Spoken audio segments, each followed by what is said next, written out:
Bienvenue dans cette nouvelle édition du QG News. Au sommaire de l'actualité, fin du dépôt des candidatures pour la présidentielle d'avril 2015 au Togo. 5 candidats sont en course. Le point dans ce journal.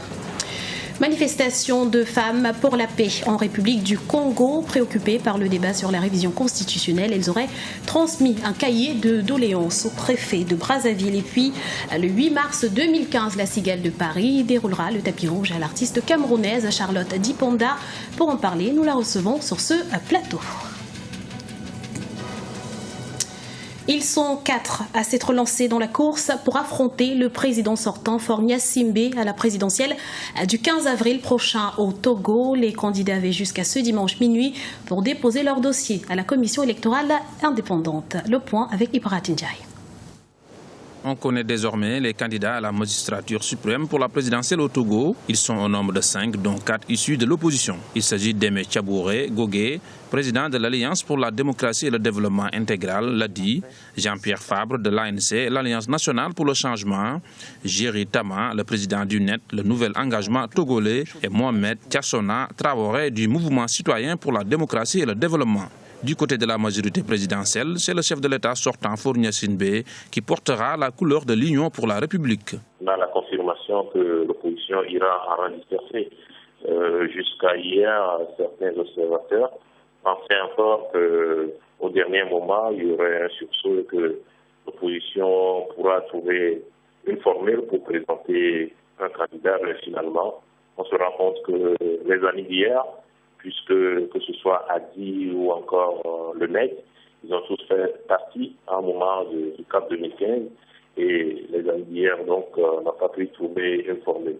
La CENI, la Commission électorale nationale indépendante, avait fixé la date de clôture des candidatures ce dimanche à minuit. On note cependant l'absence de l'ancien Premier ministre Agbeyomo Kodjo ou encore le président du parti des Togolais, Alberto Olympio. Par rapport aux candidats déclarés à la CENI, il y a quand même une surprise, on va dire, c'est l'absence d'Alberto Olympio, qui a été d'ailleurs le premier à annoncer sa candidature, le petit-neveu de l'ancien président du Togo. Il a été sur le terrain pendant plusieurs mois pour finalement aujourd'hui se désister, parce qu'officiellement il y a une polémique autour du fichier. Il réclamait l'accès à la base de données du fichier électoral. La CENI n'a pas fait de renseignement, donc il s'est retiré. Et c'est aussi l'une des surprises finalement des candidatures déclarées à ce jour à la CENI. La présidentielle est prévue pour le 15 avril 2015 au Togo. C'est un scrutin à tour unique. Le candidat qui aura le plus de voix à l'issue de ce vote sera déclaré vainqueur. Élections présidentielles et législatives à partir du 13 avril 2015 au Soudan. L'annonce a été faite ce dimanche par le président de la Commission électorale nationale.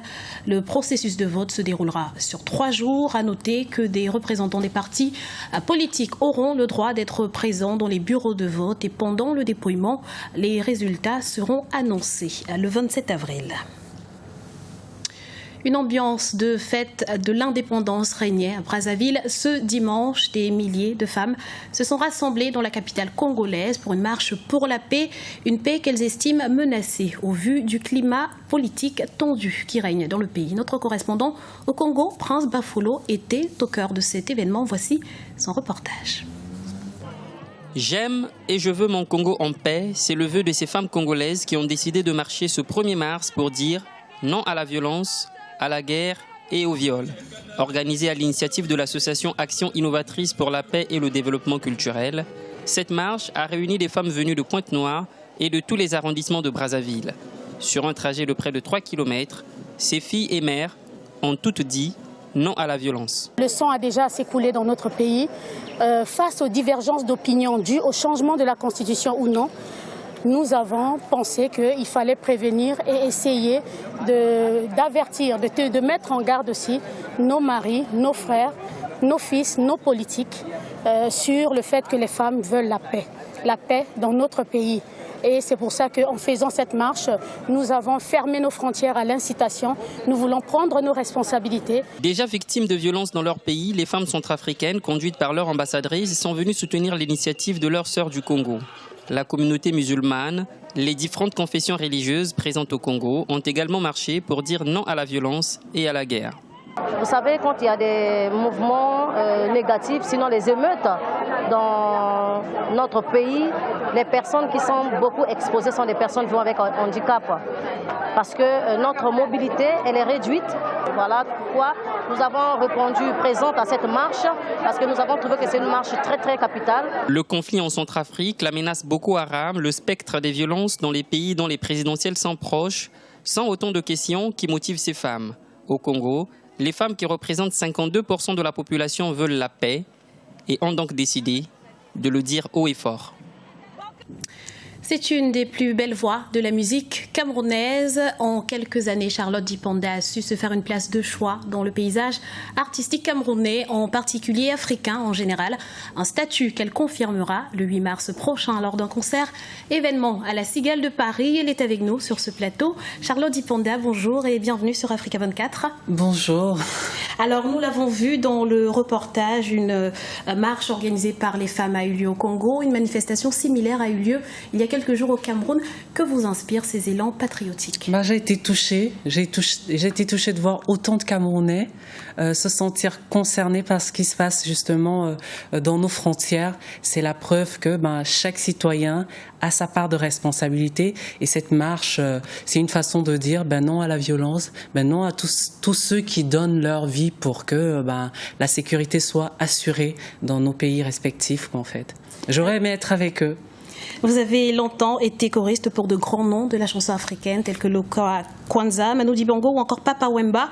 Avec un talent comme le vôtre, pourquoi avoir attendu aussi longtemps pour se lancer dans une carrière solo? Je pense que je n'étais pas prête avant. Je pense qu'il y a un moment, il y a un temps pour tout. Et quand j'ai fini de faire mon rôle en tant que choriste et que je me suis sentie investie d'une responsabilité, du moins de dire les choses avec mes mots, ça s'est imposé à moi. C'était le moment, tout simplement. Alors, votre actualité, c'est ce concert événement à la Cigale de Paris le 8 mars prochain. Une salle mythique à une date symbolique. Est-ce une coïncidence ou alors un choix délibéré? Au départ, c'était une coïncidence et puis je me suis dit, c'est l'occasion de montrer aussi ce que les femmes sont capables de faire. C'est une journée pour nous et c'est une femme qui sera sur scène, qui va présenter son nouvel album et comme la marche qu'on a vue au Congo, pour moi, c'est une façon aussi de dire, je suis née au Cameroun, j'ai grandi au Cameroun, mais voilà, je peux grandir, évoluer dans ma profession et me retrouver à la Cigale aujourd'hui et représenter la femme africaine. Quoi de mieux que de le faire un 8 mars. Et quels seront les temps forts de cet événement? Il y a des invités, il y aura des musiciens qui viendront donner un peu de leur caution sur scène. On peut avoir quelques noms? Il y aura déjà Guy Sangel, le bassiste qui a réalisé mes 3 albums, qui sera là, qui viendra sur scène avec nous en fait. Après la Cigale, que se passera-t-il pour Charlotte Dipanda? Quels sont vos futurs projets? Les futurs projets, c'est qu'on va présenter l'album au Cameroun. On ira au Gabon et on sera en Pologne. Donc bref, l'album il sort et on sera sur la route, tout simplement. Merci Charlotte Dipanda d'avoir répondu à nos questions. Je rappelle que vous êtes une artiste camerounaise et que vous serez en concert le 8 mars prochain à la Cigale de Paris.